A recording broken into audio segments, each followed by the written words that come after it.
Aku menjual rumah dan menghabiskan tabungan demi melunasi hutang judi yang dia tinggalkan saat meninggal. Aku hidup miskin demi membersihkan nama almarhum. Tapi pagi ini, saat melihatnya di berita sebagai pengusaha sukses dengan nama baru, aku sadar bukan nyawanya yang hilang, tapi hati nuraninya.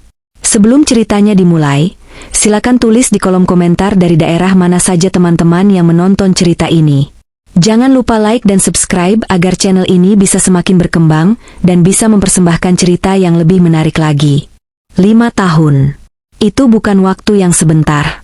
Jika dihitung dalam hari, itu berarti 1825 hari aku bangun tidur sendirian, menatap sisi ranjang yang dingin, dan menyadari bahwa separuh jiwaku telah hilang di telan bumi. Namaku Maya, dan statusku adalah janda dari seorang pria bernama Raka, yang meninggal dalam sebuah kecelakaan mobil tragis di jalan tol Cipularang. Tubuhnya hancur terbakar, menyisakan peti mati yang tertutup rapat dan hutang ratusan juta rupiah yang harus kutanggung sendirian. Orang bilang waktu akan menyembuhkan luka, tapi bagiku, waktu hanya mengajarkanku cara bernapas di dalam air. Sesak, berat, tapi aku tidak punya pilihan selain terus hidup. Pagi ini, hujan turun rintik-rintik, menambah suram suasana rumah kontrakan kecil yang kuhuni setelah rumah kami dulu disita bank. Rutinitasku selalu sama, menyeduh kopi hitam pahit, kopi kesukaan Raka, dan duduk di meja makan yang catnya mulai mengelupas. Jam dinding menunjukkan pukul 7 pagi. Biasanya aku akan langsung bersiap kerja serabutan, tapi entah kenapa, pagi ini tubuhku terasa berat. Tanganku meraih remote televisi, berharap suara berita pagi bisa sedikit mengusir sepi yang menggema di setiap sudut ruangan ini. Berita kriminal, berita politik, lalu jeda iklan. Aku nyaris mematikan TV ketika segmen Bisnis Inspirasi dimulai. Pembawa acara dengan antusias memperkenalkan narasumber hari ini. Pemirsa, mari kita sambut CEO baru dari Arta Group yang sedang naik daun, Bapak Ardian Wicaksono, yang berhasil mengakuisisi 3 perusahaan properti raksasa dalam waktu singkat. Aku tidak tertarik pada bisnis. Aku hendak berdiri membawa cangkir ke wastafel. Namun, saat kamera menyorot wajah narasumber itu secara close-up, cangkir di tanganku terlepas. Prang! Pecahan keramik berserakan di lantai, kopi panas menciprat ke kakiku. Tapi aku tidak merasakan sakit. Mataku, seluruh duniaku, terpaku pada layar kotak kaca itu. Pria itu. Pria yang dipanggil Ardian, itu. Dia duduk dengan jas abu-abu mahal yang licin tanpa kerutan, rambutnya ditata rapi dengan gaya modern, dan senyum wibawa menghiasi wajahnya. Duniaku berhenti berputar. Itu bukan Ardian. Itu Raka. Tidak mungkin. Bisikku, suaraku tercekat di tenggorokan yang tiba-tiba kering kerontang. Aku mundur selangkah, menabrak kursi hingga terguling. Tubuhku gemetar hebat. Logikaku berteriak bahwa aku gila. Aku pasti berhalusinasi karena terlalu merindukannya. Raka sudah mati. Polisi memberikan surat kematiannya padaku 5 tahun lalu. Aku sendiri yang menabur bunga di atas gundukan tanah merahnya. Aku sendiri yang menangis sampai air mataku habis di depan nisan bertuliskan namanya. Tapi, lihatlah layar itu.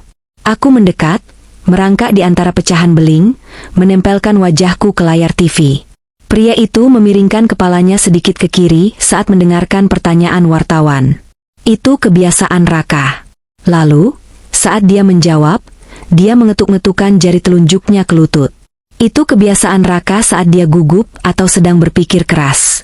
Mungkin orang lain akan bilang itu kebetulan. Wajah mirip itu wajar di dunia ini. Tapi, ada satu hal yang tidak bisa dipalsukan oleh siapapun. Saat kamera menyorot sisi profil wajahnya, aku melihatnya. Sebuah tahi lalat kecil berwarna coklat di bawah telinga kirinya, tepat di perbatasan garis rahang. Tahi lalat yang sama yang sering kuciuman setiap pagi sebelum dia berangkat kerja. Tahi lalat yang sama, di titik yang sama persis. Napasku memburu. Ruangan terasa menyempit, menghimpit paru-paruku. Jika itu Raka, lalu siapa yang ada di dalam kuburan itu? Jika pria di TV itu adalah suamiku, kenapa dia memakai nama Ardian? Dan yang paling menyakitkan, kenapa dia terlihat begitu bahagia, begitu sehat, dan begitu kaya raya, sementara aku di sini membusuk dalam kemiskinan membayar dosa-dosa hutangnya? Kamu mati, Raka. Kamu mati. Racauku seperti orang gila. Air mata mulai mengalir, bukan air mata sedih, tapi air mata ketakutan dan kemarahan yang bercampur aduk. Pewawancara di TV bertanya, "Pak Ardian, apa rahasia kesuksesan Bapak?" Pria itu tersenyum, senyum yang dulu hanya milikku, dan menjawab, "Meninggalkan masa lalu yang tidak menguntungkan dan berani mengambil risiko besar." Kalimat itu seperti tamparan besi panas di wajahku. Masa lalu yang tidak menguntungkan? Apakah itu aku? Apakah aku dan pernikahan kami adalah hal yang tidak menguntungkan, yang dia buang? Aku harus memastikannya. Aku harus tahu bahwa aku tidak gila. Dengan tangan yang gemetar hebat, aku berlari ke laci meja, mengobrak-abrik tumpukan surat tagihan hingga menemukan sebuah buku telepon lusuh. Di sana, tertulis nomor ponsel lama Raka. Nomor yang sudah tidak aktif sejak hari kecelakaan itu. Nomor yang operatornya selalu bilang, tidak terdaftar. Setiap kali aku iseng meneleponnya di tahun pertama kematiannya karena rindu. Logikanya, nomor orang mati pasti sudah hangus. Atau didaur ulang orang lain. Tapi instingku, insting seorang istri yang dikhianati, menuntunku untuk menekannya. Aku mengambil ponselku. Layarnya retak. Seburuk hidupku saat ini. Aku mengetik digit demi digit nomor itu. Jantungku berdetak begitu kencang hingga telingaku berdengung. 0812 5567. Jariku melayang di atas tombol panggil. Jika ini tidak tersambung, maka aku gila. Aku akan pergi ke psikiater. Tapi jika ini tersambung, aku menekan tombol hijau. Kudekatkan ponsel ke telinga. Hening. 1 detik. 2 detik. 3 detik. Lalu suara itu muncul. Bukan suara operator.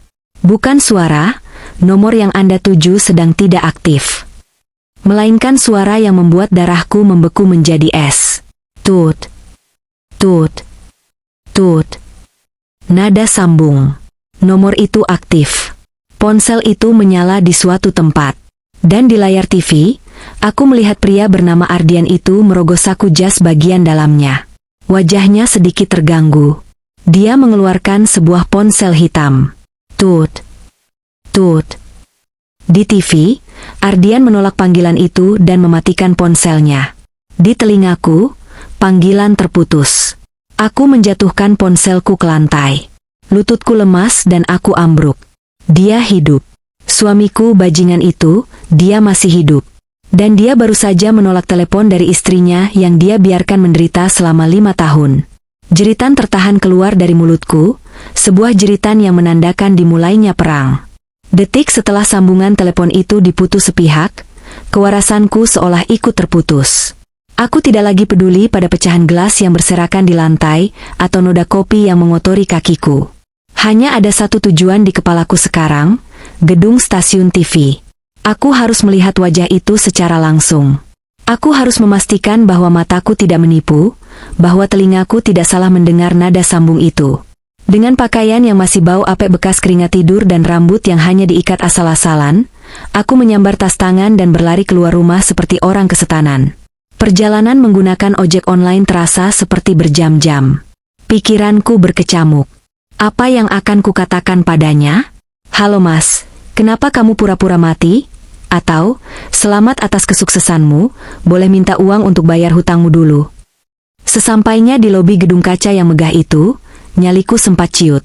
Orang-orang berlalu lalang dengan pakaian rapi dan wangi, kontras dengan penampilanku yang lusuh. Namun, rasa penasaran membakar rasa maluku. Aku menerobos meja resepsionis.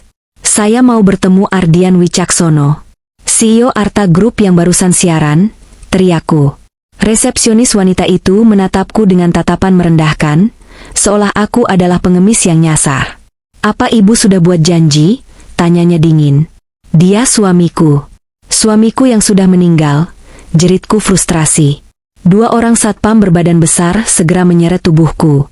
Aku meronta, berteriak memanggil nama Raka, tapi suaraku tenggelam oleh hiruk-pikuk lobi. Mereka melempar tubuhku ke trotoar panas di luar gedung. Jangan bikin onar di sini, Bu, atau kami panggil polisi, ancam salah satu satpam.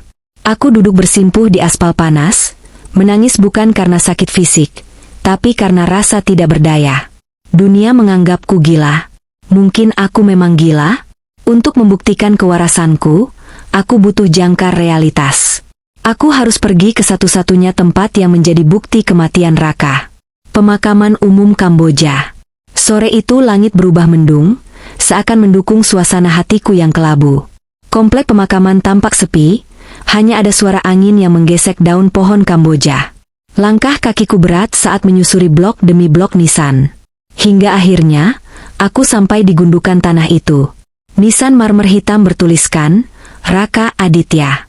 Lahir 1985, wafat 2020. Aku berlutut, mengusap nisan dingin itu. Kamu di sini kan, Mas? Bisikku parau.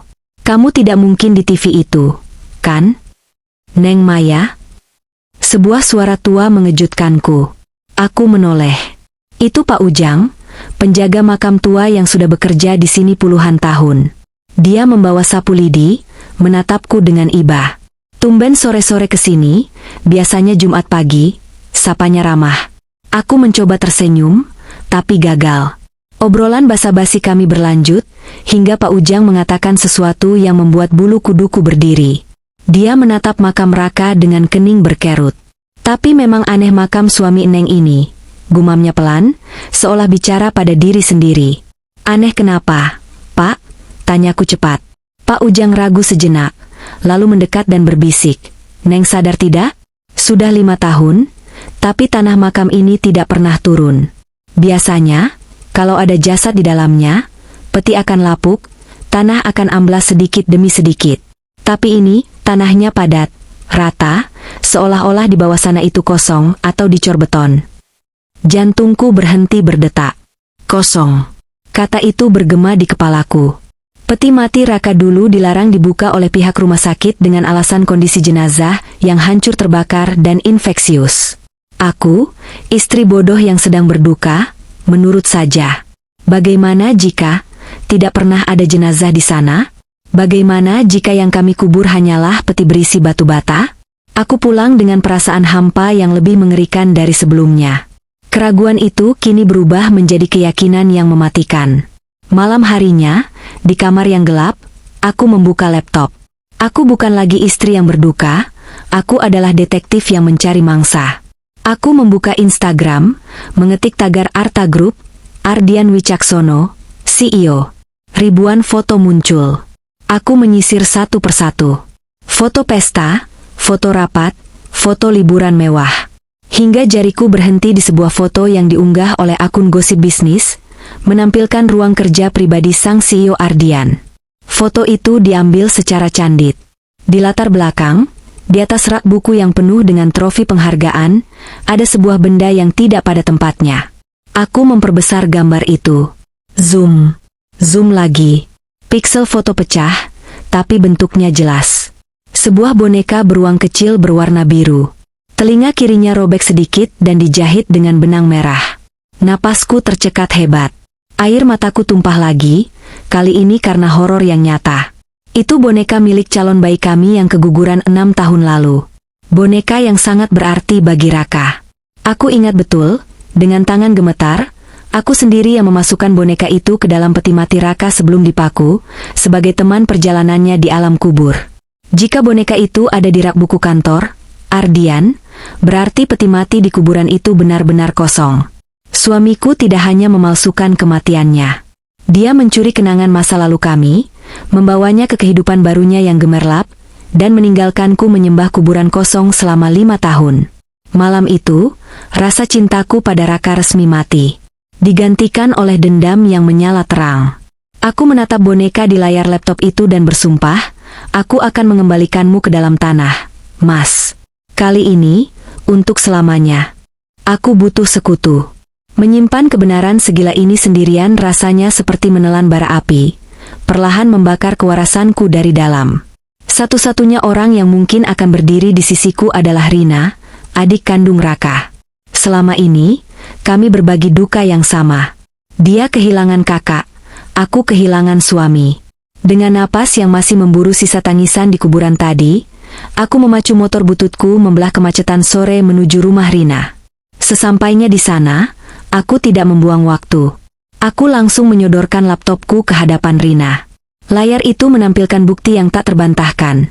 Foto boneka beruang biru di ruang kerja, Ardian, dan rekaman berita pagi tadi. "Lihat, Rin. Lihat baik-baik," desaku, suaraku bergetar menahan emosi. "Itu Mas Raka. Kakakmu masih hidup. Dan boneka itu boneka Arka yang kita kubur 5 tahun lalu." Aku mengharapkan air mata kebahagiaan, atau setidaknya jeritan kaget. Namun, respon Rina justru membuat darahku dingin. Dia hanya melirik sekilas ke layar laptop, lalu memalingkan wajahnya. Tangannya yang memegang gelas teh terlihat gemetar, tapi bukan gemetar karena syok. Itu gemetar ketakutan. "Mbak Maya." Suaranya rendah, penuh tekanan. "Mbak kapan terakhir minum obat penenang dari dokter?" Aku ternganga. "Apa maksudmu?" "Aku tidak gila. Lihat tahi lalatnya. Lihat bonekanya." "Cukup, Mbak." Rina tiba-tiba membanting gelasnya ke meja. "Brak!" Suaranya memecah keheningan ruang tamu. Dia berdiri, matanya melotot marah, tapi ada keringat dingin di pelipisnya. "Mas Raka sudah mati. Kita sudah melihat petinya masuk tanah. Mbak Maya cuma halusinasi karena terlalu capek kerja. Tolong, jangan seret aku ke dalam kegilaanmu. Biarkan Mas Raka tenang di alam sana." Aku mundur selangkah, menatap wanita di depanku ini dengan pandangan asing. Kemarahannya terasa palsu. Dia terlalu defensif. Seolah-olah, dia sedang berusaha menutupi sesuatu. Seolah dia takut jika aku menggali lebih dalam, bangkai yang mereka sembunyikan akan tercium. "Kamu tahu sesuatu, kan?" bisikku tajam. "Kamu tidak kaget. Kamu justru takut." "Pulang, Mbak," usir Rina dingin, tanpa menatap mataku. "Pulang dan istirahat. Jangan datang lagi kalau cuma mau bicara soal hantu." Aku melangkah keluar dari rumah itu dengan hati yang hancur 2 kali lipat. Ternyata, pengkhianatan itu bukan hanya dilakukan oleh suami, tapi juga oleh darah dagingnya sendiri. Aku benar-benar sendirian di dunia ini. Malam itu, suasana rumahku terasa berbeda. Udara terasa lebih berat, seolah ada mata yang mengawasi dari setiap sudut gelap. Jam dinding berdetak lebih nyaring dari biasanya. Aku mencoba memejamkan mata di sofa ruang tamu, tapi suara mesin mobil yang menderu pelan di luar pagar membuatku terjaga. Aku mengintip dari balik tirai jendela yang tipis. Di seberang jalan, di bawah keremangan lampu jalan yang mati nyala, sebuah sedan hitam mewah terparkir. Mesinnya menyala, kaca filmnya gelap gulita, tapi moncong mobil itu menghadap tepat ke pintu rumahku. Itu bukan mobil tetangga. Di lingkungan kumuh seperti ini, mobil semewah itu mencolok seperti noda darah di kain putih. Mereka mengawasiku. Rasa takut mulai merambat naik dari ujung kaki ke leherku. Aku baru saja hendak meraih gagang telepon untuk memanggil polisi, lalu aku sadar. Apa gunanya? Polisi akan menganggapku janda gila yang terobsesi pada almarhum suaminya. Laporan Rina pasti akan memberatkan posisiku. Tiba-tiba, ponsel di genggamanku bergetar panjang. Layar menyala di kegelapan, menampilkan sebuah pesan masuk dari nomor yang tidak dikenal, private number. Tanganku gemetar saat membuka pesan itu. Isinya singkat, tapi cukup untuk membuat jantungku seolah berhenti berdetak detik itu juga. "Orang mati tidak bisa bicara. Tapi kalau kamu terus menggali kuburannya, kami pastikan kamu akan ikut berbaring di dalamnya malam ini juga. Tutup mulutmu, atau kami yang akan membungkamnya selamanya." Ponsel itu terlepas dari tanganku. Aku merosot ke lantai, memeluk lutut dalam kegelapan. Ini bukan lagi sekadar drama rumah tangga. Ini adalah ancaman pembunuhan. Raka tahu aku sudah tahu. Dan dia siap membunuhku, untuk kedua kalinya, demi menjaga rahasia kehidupan barunya. Ketakutan adalah emosi yang melelahkan. Setelah semalam suntuk gemetar di pojok kamar, rasa takut itu perlahan menguap saat matahari terbit, digantikan oleh sesuatu yang jauh lebih dingin dan tajam. Tekad. Pesan ancaman semalam justru menjadi validasi yang kucari. Jika Raka, atau apapun namanya sekarang, tidak merasa terancam, dia tidak akan repot-repot mengirim preman digital untuk menakutiku. Artinya, aku memegang kartu as yang dia takuti. Aku sadar aku tidak bisa menggunakan ponsel atau laptopku lagi di rumah, mereka pasti sudah menyadap ipiku. Dengan mengenakan jaket hoodie lusuh dan masker medis untuk menutupi wajah sembabku, aku menyelinap keluar lewat pintu belakang. Aku berjalan kaki sejauh 3 kilometer, menghindari jalan utama, menuju sebuah warung internet, warnet, kecil di pinggiran kota yang bau asap rokok. Aku menyewa bilik paling ujung yang tertutup. Jari-jariku mulai menari di atas keyboard yang berdebu.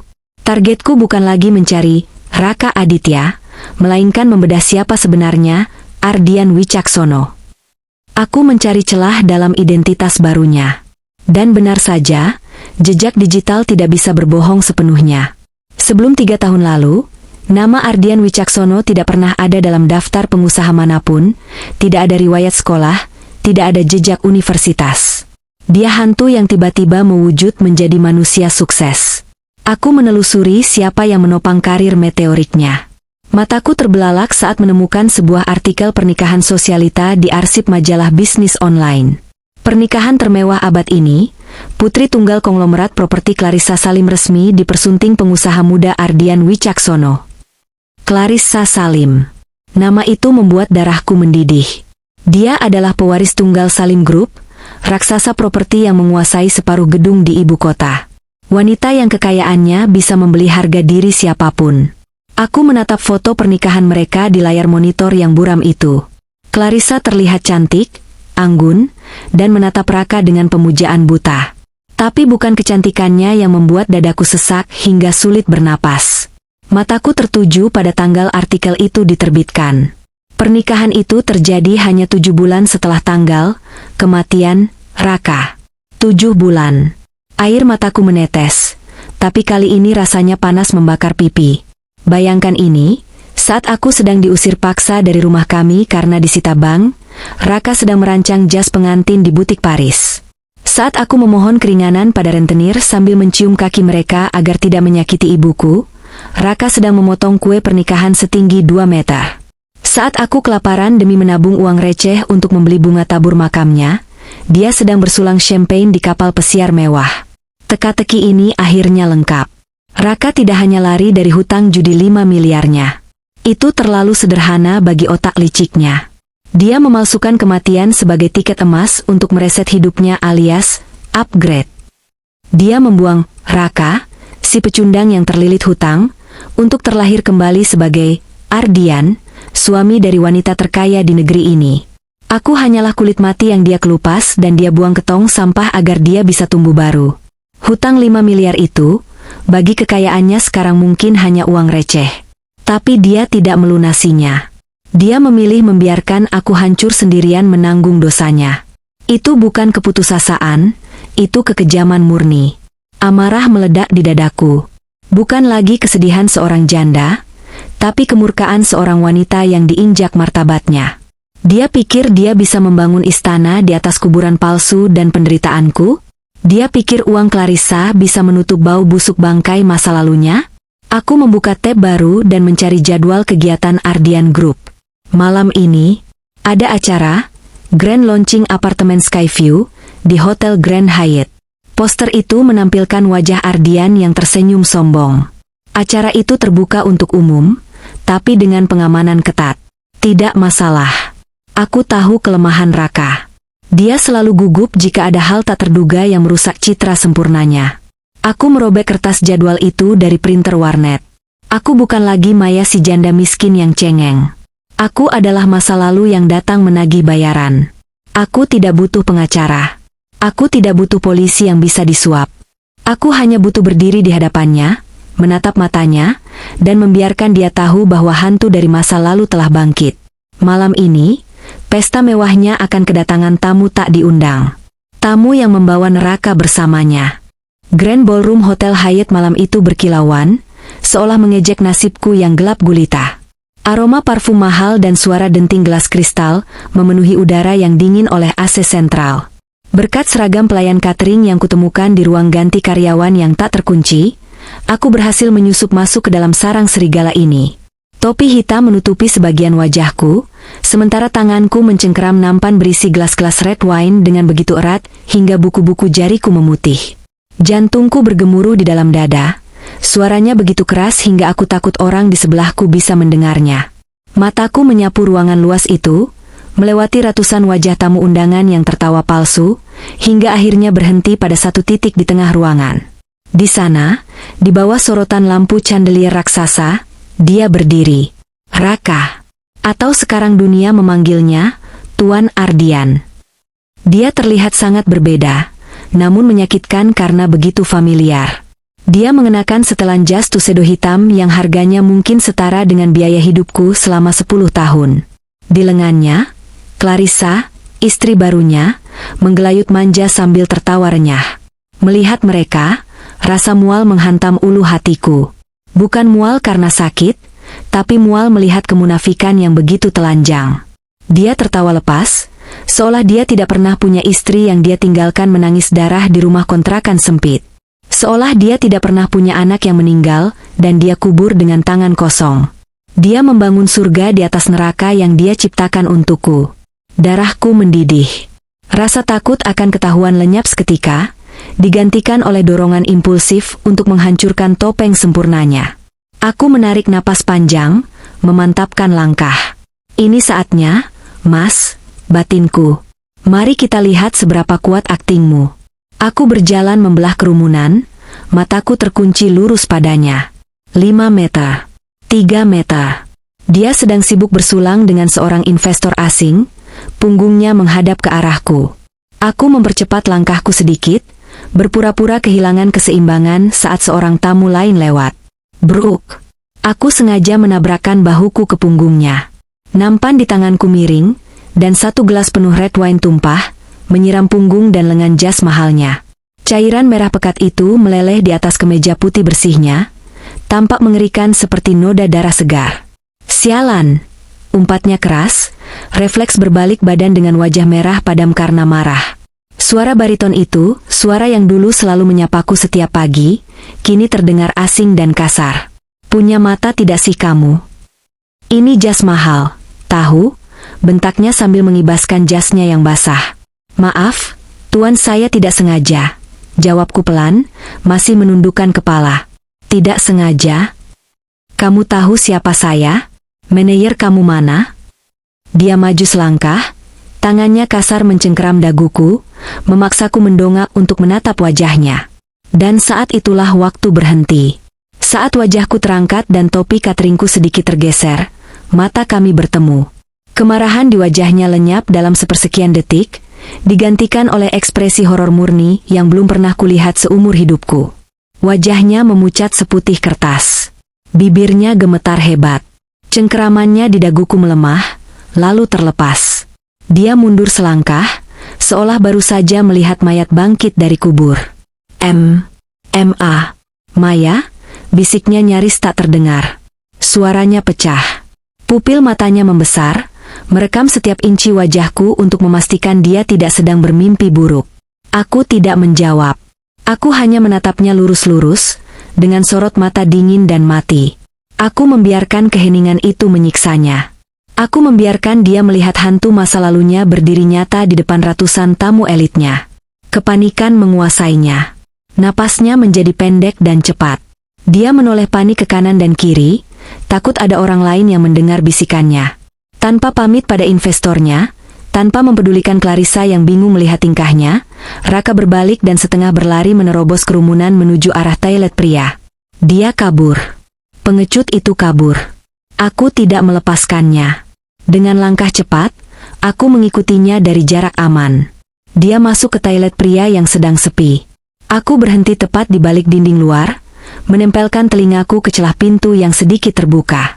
Di dalam, terdengar suara langkah kaki mondar-mandir yang gelisah, disusul suara benda jatuh, mungkin dia menendang tempat sampah.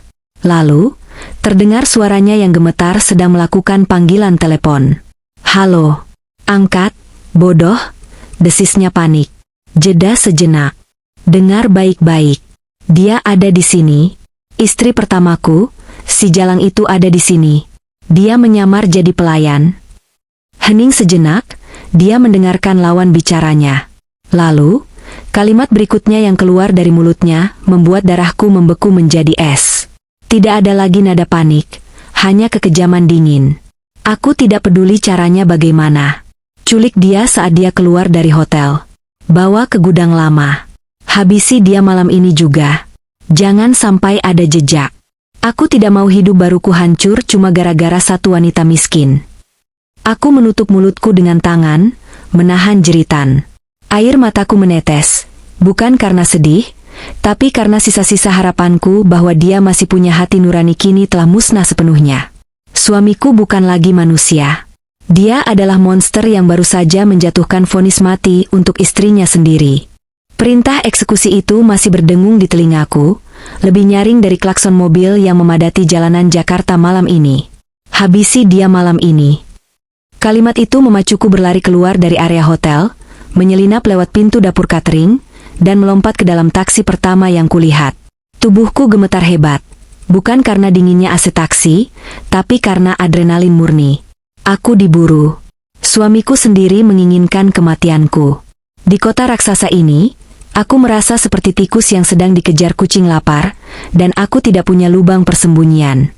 Hanya ada satu tempat yang terlintas di benakku, rumah Rina, adik kandung Raka. Meski kemarin dia mengusirku dan menganggapku gila, dia tetaplah keluarga. Dia satu-satunya benang penghubung yang kumiliki. Mungkin, jika aku menceritakan ancaman pembunuhan ini, hati nuraninya akan terbuka. Tidak mungkin seorang adik tega membiarkan kakak iparnya dibunuh, bukan? Taksi berhenti di depan rumah kontrakan Rina yang sederhana. Aku menggedor pintunya dengan panik. Rina membukanya, wajahnya tampak kaget melihat kondisiku yang berantakan, seragam pelayan yang kusut, rambut acak-acakan, dan wajah pucat pasi. "Mbak Maya? Ya ampun, ada apa lagi ini?" tanyanya, nada suaranya terdengar kesal namun bercampur cemas. "Tolong aku, Rin. Mas Raka, dia mau membunuhku," racauku sambil menerobos masuk dan mengunci pintu di belakangku. Aku merosot di sofa, napasku tersengal. Dia ada di hotel itu. Dia melihatku. Dan aku dengar dia menyuruh orang untuk menghabisiku. Rina terdiam. Dia tidak langsung membantah seperti kemarin. Dia menatapku lama, lalu menghela napas panjang. "Mbak tenang dulu. Kamu parno.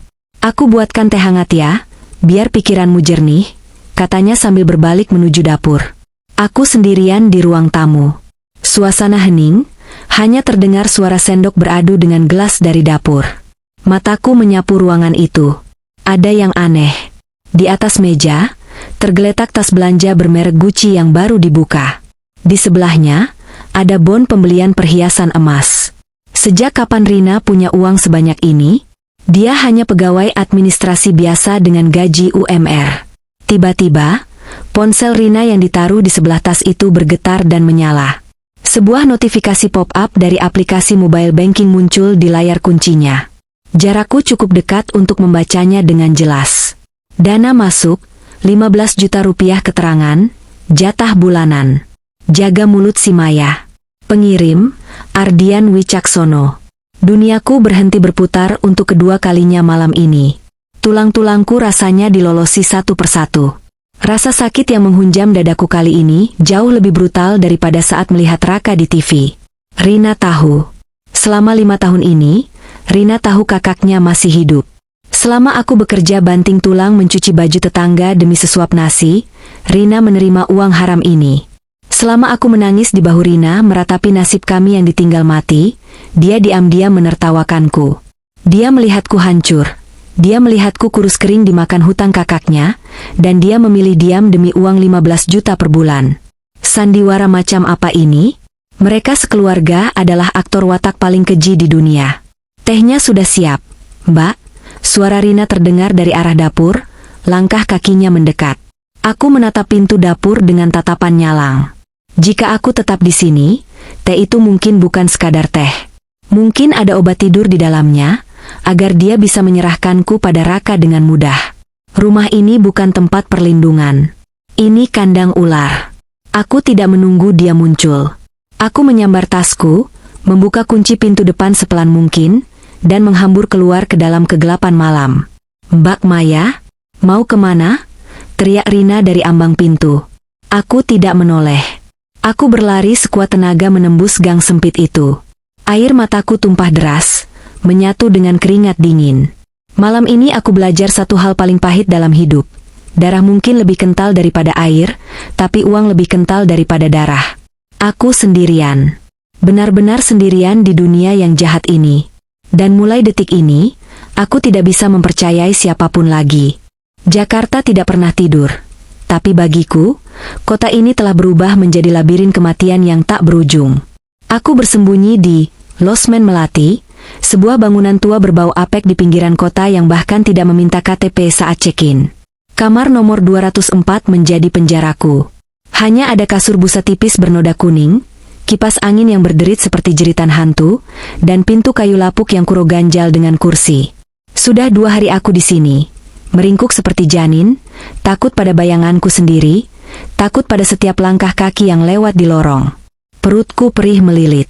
Rasa lapar akhirnya mengalahkan rasa takutku. Saat matahari terbenam, aku memberanikan diri keluar, mengenakan masker dan topi, berjalan menunduk menuju minimarket terdekat.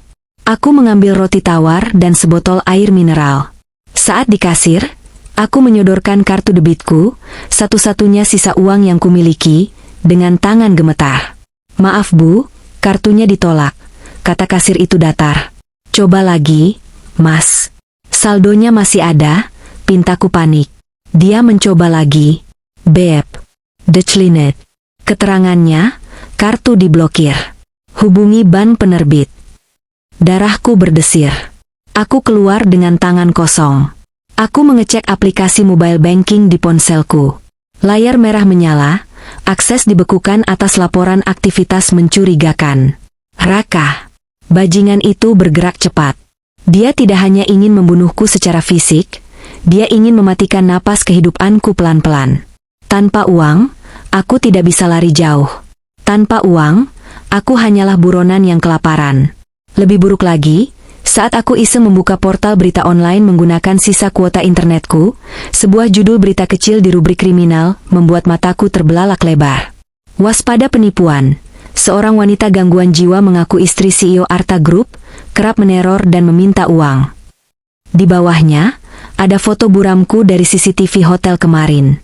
Artikel itu menyebutkan narasumber anonim yang mengklaim bahwa aku memiliki riwayat skizofrenia berat sejak suami pertamaku meninggal. Raka sangat jenius dan sangat keji. Dia membalikkan narasi. Sebelum aku sempat melapor polisi tentang pemalsuan kematiannya, dia sudah lebih dulu melaporku sebagai orang gila. Jika aku lari ke kantor polisi sekarang, mereka tidak akan mendengarku.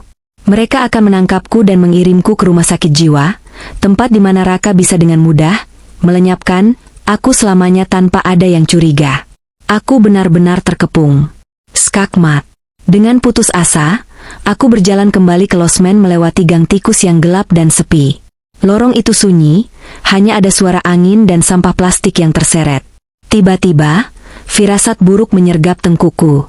Suara ban mobil berdecit pelan di aspal basah tepat di belakangku. Aku menoleh. Sebuah mobil van hitam tanpa plat nomor melaju pelan, mematikan lampu depannya. Pintu geser samping terbuka dengan kasar sebelum mobil benar-benar berhenti. 2 orang pria bertubuh tegap, mengenakan pakaian serba hitam dan masker, melompat keluar. "Itu targetnya. Angkat," teriak salah satunya. Aku mencoba lari, tapi terlambat. Tangan-tangan kekar mencengkeram lenganku dengan kasar, membekap mulutku dengan kain basah yang berbau bahan kimia menyengat. Aku meronta, menendang, mencakar sebisa mungkin. Tapi tenagaku hilang karena lapar. Pandanganku mulai kabur, berputar hebat. Hal terakhir yang kulihat sebelum dunia menjadi gelap gulita adalah langit malam Jakarta yang tak peduli, dan pintu van yang terbanting menutup, mengurungku bersama para pencabut nyawa ini. Raka menang. Dia berhasil menangkapku. Bau anyir karat dan debu gudang tua menyambutku saat kesadaran perlahan kembali. Kepalaku berdenyut hebat. Aku meronta, tapi tali tambang kasar mengikat erat tubuhku ke kursi besi. Di bawah sorotan lampu bohlam yang berkedip suram, bayangan panjang muncul mendekat. Akhirnya bangun juga, sayang. Suara itu, dulu adalah melodi pengantar tidurku, kini terdengar seperti gesekan paku di kaca. Aku mendongak. Di sana berdiri Raka, atau Ardian, dengan setelan jas mahal yang licin tanpa kerutan. Wajahnya bersinar oleh uang dan kesombongan, menatapku dengan sorot mata jijik seolah aku adalah sampah busuk yang mengotori sepatunya. Mas Raka. Suaraku tercekat, tenggorokan terasa kering pasir. Kau tega. Dia tertawa dingin, gema tawanya memantul mengerikan di ruangan kosong. Tega? Aku realistis, Maya. Aku muak hidup melarat bersamamu. Aku muak dikejar rentenir dan makan tahu tempe. Cinta tidak membuatku kenyang. Kematian palsu itu adalah tiket emasku menuju surga dunia. Kau iblis, teriakku, air mata amarah mengalir deras. Kau biarkan aku diinjak-injak penagih hutang. Kau biarkan ibuku mati syok karena teror mereka. Kau berdansa di atas penderitaan kami selama 5 tahun. Raka membungkuk, mencengkeram rahangku kasar dengan tangan halusnya. Itu karena kau lemah dan bodoh. Lihat aku sekarang. Aku punya kekuasaan, aku punya Clarissa yang kaya raya. Kau cuma masa lalu memalukan yang bau apek. Dia melepaskan cengkeramannya kasar, lalu merogoh saku jasnya. Selembar cek yang sudah ditulis melayang jatuh ke pangkuanku. 1 miliar rupiah. Tunai, katanya datar. Ambil ini, pergi keluar pulau, ganti identitasmu, dan lupakan aku pernah ada. Anggap aku sudah membusuk di kuburan itu selamanya. Tiba-tiba, bunyi klik logam terdengar. Laras pistol dingin menempel keras di pelipisku. Napasku tertahan. Jantungku serasa berhenti berdetak. Tapi jika kau menolak, atau berani buka mulut ke media, bisiknya tajam tepat di telingaku, peluru ini akan bersarang di otakmu malam ini juga. Takkan ada yang mencarimu, Maya si orang gila. Pilih sekarang. Jadi janda kaya yang bebas, atau jadi mayat tanpa nama di selokan. Aku menatap mata hitamnya yang kosong tanpa jiwa. Tidak ada lagi suamiku di sana. Yang ada hanya musuh bebuyutan. Pilihan ini bukan tentang uang, ini tentang membeli waktu. Aku harus selamat malam ini demi pembalasan yang lebih kejam besok hari. Dengan gemetar dan hati yang membatu, aku menelan ludah. Aku mau uangnya, Mas. Lepaskan aku. Gadis pintar, ujar Raka dengan senyum kemenangan yang memuakan. Dia memotong tali yang mengikat pergelangan tanganku dengan pisau lipat, lalu menepuk pipiku pelan seolah sedang memuji anjing peliharaan yang menurut. Ingat, Maya. 1 langkah salah, nyawamu melayang. Nikmati uang itu dan menghilanglah selamanya. Aku hanya menunduk dalam, memasukkan cek bernilai 1 miliar itu ke saku celana kotor. Rasanya seperti memegang bara api, tapi aku harus berakting sempurna sebagai wanita yang takluk. 2 preman suruhannya kembali menyeretku kasar, melempar tubuhku ke dalam van hitam, dan membuangku begitu saja di pinggir jalan tol yang gelap di bawah guyuran hujan deras. Tubuhku menghantam aspal basah, lututku lecet perih, tapi aku tidak peduli. Saat lampu merah mobil mereka menghilang di telan kegelapan malam, aku perlahan bangkit berdiri. Hujan membasahi sekujur tubuhku, menyamarkan seringai dingin yang kini terukir di bibirku. Raka melakukan satu kesalahan fatal yang selalu dilakukan penjahat sombong, dia meremehkan korbannya. Dia pikir aku hanyalah janda miskin yang bodoh dan ketakutan. Dia tidak tahu bahwa dendam bisa membuat seseorang menjadi sangat kreatif. Dengan tangan gemetar kedinginan, aku merogoh kembali ke meja lusuhku yang basah. Aku menarik napas panjang, lalu merobek lakban hitam yang menempel perih di kulit dada kiriku.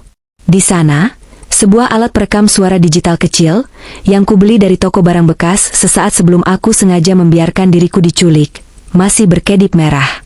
Lampu REC itu menyala setia merekam setiap detik penyiksaan tadi. Aku menekan tombol stop dan memutarnya kembali. Di tengah deru hujan, suara Raka terdengar jernih dan tajam menusuk telinga. Kematian palsu itu adalah tiket emasku. Aku muak hidup melarat bersamamu. Kalau kau berani buka mulut, peluru ini akan bersarang di otakmu. Sempurna.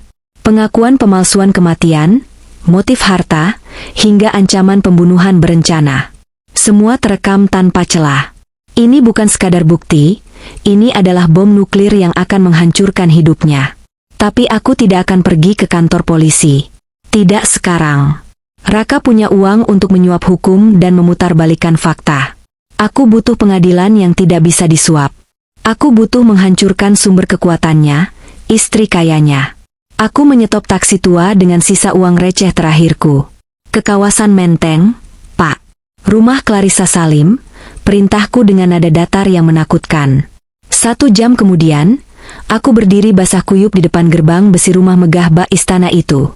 Satpam mencoba mengusirku kasar, tapi aku berteriak memanggil nama Clarissa hingga lampu teras menyala. Wanita cantik itu keluar dengan wajah bingung, mengenakan piyama sutra, didampingi 2 pembantu. "Siapa kamu? Mau merampok ya?" bentak Clarissa dari balik gerbang, menatap jijik pada penampilanku yang seperti gelandangan. Aku tidak mundur selangkah pun. Aku menatap matanya tajam, mengangkat alat perekam kecil itu tinggi-tinggi di bawah sorotan lampu jalan. "Aku bukan perampok, Nyonya. Aku adalah rahasia suamimu yang dia kubur hidup-hidup 5 tahun lalu. Dan benda kecil ini berisi bukti bahwa pria yang tidur di sebelahmu setiap malam adalah monster penipu." Wajah Clarissa berubah pucat.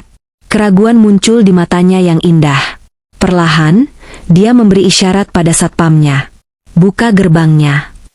Aku melangkah masuk ke halaman istana itu. Raka baru saja memberiku senjata, dan malam ini, senjata itu akan memakan tuannya sendiri. Malam penganugerahan, Business Icon 2025, digelar di Grand Ballroom Hotel Bintang 5, disiarkan langsung ke seluruh penjuru negeri. Jutaan pasang mata menonton. Di atas panggung megah yang disorot lampu spotlight menyilaukan, berdirilah suamiku, sang pengkhianat, memeluk piala emas kemenangannya. Wajahnya berseri-seri penuh kemenangan, senyumnya memancarkan arogansi yang memuakan. Dia merasa dunia ada dalam genggamannya, tak tersentuh oleh hukum maupun karma. Dia tidak tahu, di ruang kontrol gelap di lantai mezzanine, aku berdiri berdampingan dengan Clarissa. Istri konglomerat itu matanya sembab sisa menangis semalam setelah mendengar rekaman yang kubawa, namun kini tatapannya setajam belati. Dia mengangguk padaku pelan. "Lakukan, Maya," bisiknya parau, penuh dendam. "Hancurkan bajingan itu." Dengan jari yang tak lagi gemetar, aku menekan tombol override pada panel utama yang sudah dikuasai oleh tim keamanan pribadi Clarissa. Di panggung, Raka sedang berpidato dengan suara bariton wibawanya. "Kesuksesan ini saya dedikasikan untuk istri tercinta saya, Clarissa, yang selalu setia mendampingi." Zre. Tiba-tiba, layar LED raksasa selebar 10 meter di belakang punggung Raka berkedip kacau. Logo acara menghilang, digantikan oleh visual statis hitam putih yang menyeramkan. Audio dari mikrofon Raka mati mendadak, digantikan oleh suara rekaman yang menggema memekakan telinga ke seluruh penjuru gedung, menembus ruang tamu jutaan penonton di rumah. "Cinta tidak membuatku kenyang. Kematian palsu itu adalah tiket emasku menuju surga dunia." Suara Raka di rekaman itu terdengar jernih, kejam, dan tanpa filter. Hening. Ribuan tamu undangan ternganga. Raka menoleh ke belakang, wajahnya berubah pucat pasis ketika, seolah darah disedot habis dari tubuhnya. Piala di tangannya terlepas, jatuh berdentang keras di lantai panggung. Dia berteriak panik ke arah teknisi, "Matikan! Matikan itu! Ini sabotase! Siapa yang melakukan ini?" Tapi rekaman itu terus berlanjut. Semakin keras, semakin menusuk. "Kau biarkan aku diinjak-injak penagih hutang. Kalau kau berani buka mulut, peluru ini akan bersarang di otakmu." Kebenaran telanjang itu akhirnya terungkap. Sosok dermawan yang mereka puja ternyata adalah penipu ulung dan monster berdarah dingin. Raka berlari kencang hendak turun panggung, tapi langkahnya terhenti. Dari sayap kanan panggung, Clarissa muncul. Bukan dengan senyum manis pendamping setia, tapi dengan langkah tegap seorang eksekutor. Raka mencoba meraih tangan istrinya, memelas putus asa. "Sayang, dengarkan aku. Ini rekayasa. Ini ai. Perempuan gila itu menjebakku." Plah, tamparan Clarissa begitu keras, hingga bunyinya menggema melalui klip-on yang masih menyala di kerah baju Raka. Tubuh Raka terhuyung ke belakang, hampir jatuh. "Jangan sentuh aku dengan tangan kotor itu," desis Clarissa dingin di depan kamera yang masih menyiarkan secara live. "Namamu bukan Ardian. Kamu Raka. Dan permainanmu selesai di sini."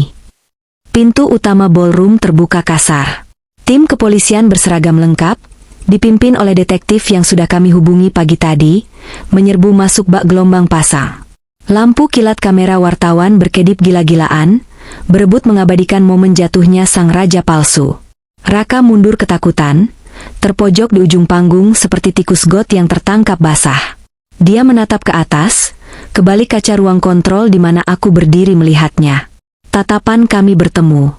Dulu aku menatap mata itu dengan cinta, lalu dengan rindu, kemudian dengan takut. Tapi malam ini, aku menatapnya dengan rasa puas yang tak terlukiskan.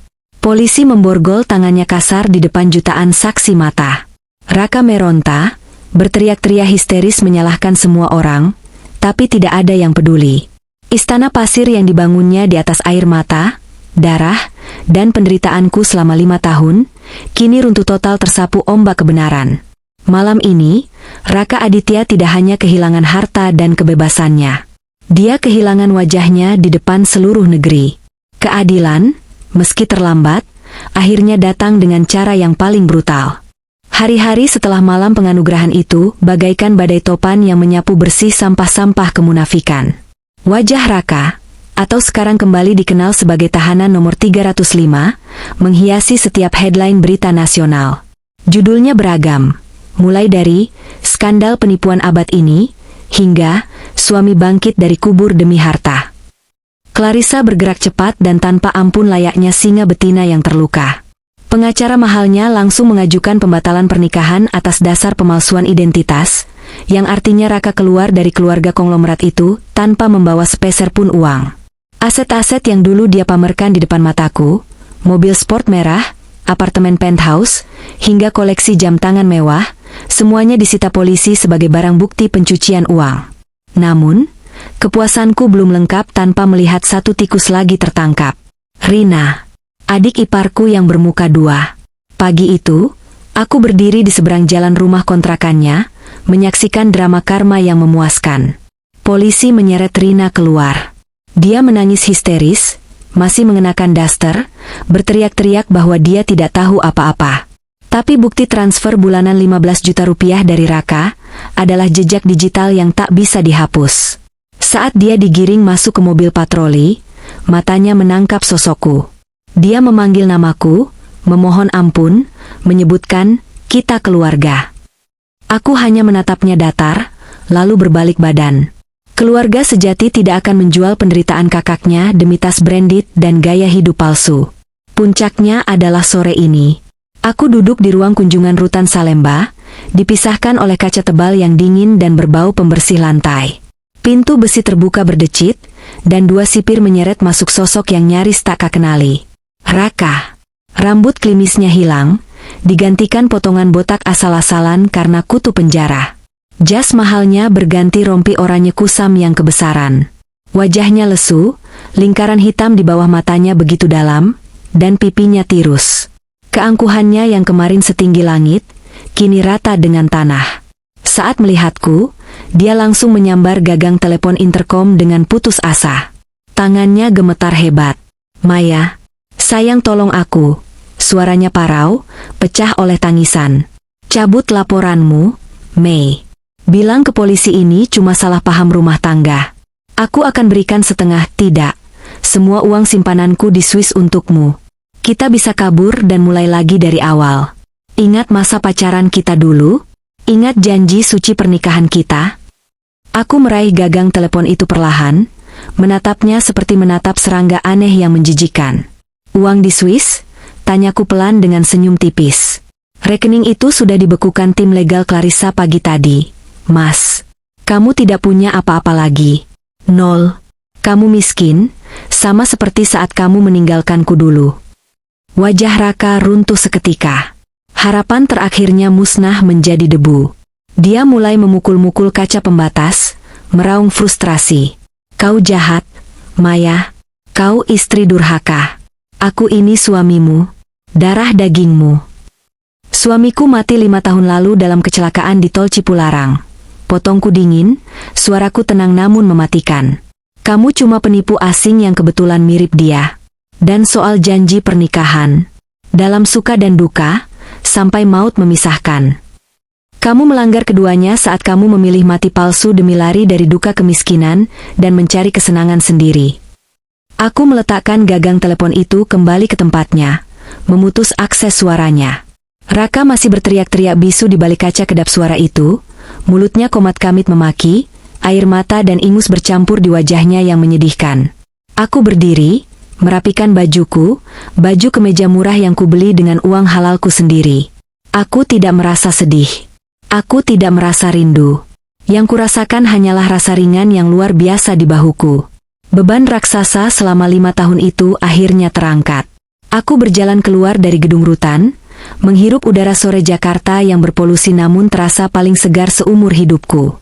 Di belakangku, pintu besi berat tertutup dengan dentuman keras, mengunci masa laluku di dalam kotak beton selamanya. Hukuman penjara mungkin hanya 15 tahun baginya, tapi bagiku, dia sudah selesai. Raka Aditya telah hancur total. 6 bulan telah berlalu sejak badai itu meluluh lantakkan hidupku. Waktu, seperti biasa, adalah penyembuh yang lambat namun pasti. Pagi ini, dapur kontrakan baruku sudah riuh sejak subuh. Aroma bawang goreng dan nasi uduk yang baru matang memenuhi udara, menggantikan aroma ape kesedihan yang dulu menempel di kulitku. Dapur Maya, begitu tulisan di spanduk kecil di depan rumahku. Usaha catering rantangan ini memang masih kecil, dibangun dari uang receh sisa tabunganku sendiri, tapi setiap butir nasi yang kumasak di sini adalah simbol kemerdekaan. Aku tidak kaya raya, tapi untuk pertama kalinya dalam 5 tahun, aku tidur nyenyak tanpa dikejar bayang-bayang hutang atau rasa bersalah. Sebenarnya, aku bisa saja hidup mewah. Sebulan lalu, pengacara Clarissa datang membawa tawaran, uang kompensasi, dari sisa aset Raka yang dilelang. Jumlahnya fantastis, cukup untuk membeli rumah gedongan. Tapi, dengan tangan mantap, aku menolaknya. Aku tidak mau sepeser pun uang berdarah itu. Uang itu kotor, tercemar oleh kebohongan dan penderitaan. Aku ingin membangun hidupku di atas pondasi yang bersih, meski itu berarti harus memulainya dari nol dengan tangan yang kapalan terkena pisau dapur. Harga diri tidak bisa dibeli, dan ketenangan batin tidak dijual di toko manapun. Sore harinya, setelah pesanan catering terakhir diantar, aku memacu motor bebeku ke tempat di mana semua mimpi buruk ini bermula. Pemakaman umum Kamboja. Langit sore berwarna jingga keunguan, sangat indah, kontras dengan hatiku yang dulu selalu mendung setiap kali datang ke sini.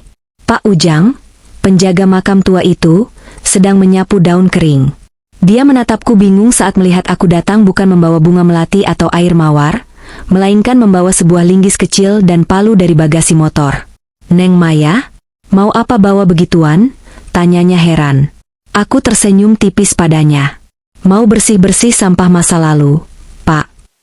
Aku berjalan menuju gundukan tanah yang selama 5 tahun ini kusembah dengan air mata. Rumput liar mulai tumbuh di sana. Nisan marmer hitam itu masih berdiri kokoh, tertulis nama Raka Aditya. Dulu, nama itu membuat dadaku sesak oleh rindu. Sekarang, melihat nama itu hanya membuatku merasa kosong. Tidak ada benci, tidak ada cinta. Hanya hama. Tanpa ragu, aku menghantamkan linggis ke tanah di sekitar nisan. Duk, duk. Tanah merekah. Dengan sekuat tenaga, aku mencabut batu nisan berat itu dari akarnya. Urat-urat tanganku menonjol, keringat menetes di pelipis. Akhirnya, batu itu terlepas.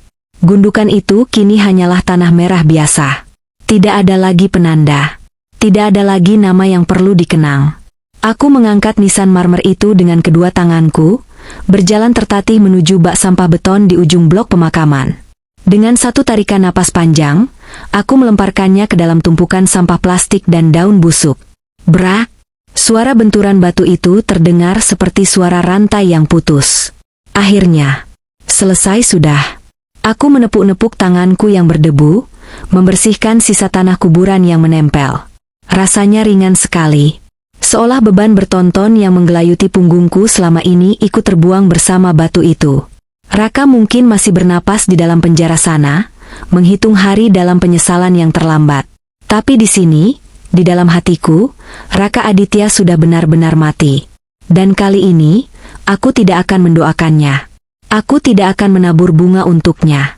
Aku melangkah keluar gerbang pemakaman, menyongsong matahari terbenam yang hangat menerpa wajahku. Aku menyalakan mesin motor, siap pulang ke rumahku yang hangat, ke dapurku yang wangi, ke hidupku yang nyata. Aku menoleh sekali lagi ke arah makam kosong itu, lalu tersenyum, senyum paling tulus yang pernah kuberikan pada dunia. Dalam hati, aku membisikkan sebuah kebenaran baru. Kematian yang sesungguhnya bukanlah saat jantung berhenti berdetak. Kematian adalah saat namamu tidak lagi disebut, tidak lagi diingat, dan tidak lagi dipedulikan oleh siapapun. Selamat tinggal, Mas. Kamu sudah kulupakan. Motor melaju membelah jalanan kota. Aku tidak lagi menoleh ke belakang. Masa depan ada di depan sana, dan untuk pertama kalinya, aku tidak sabar untuk menyambutnya.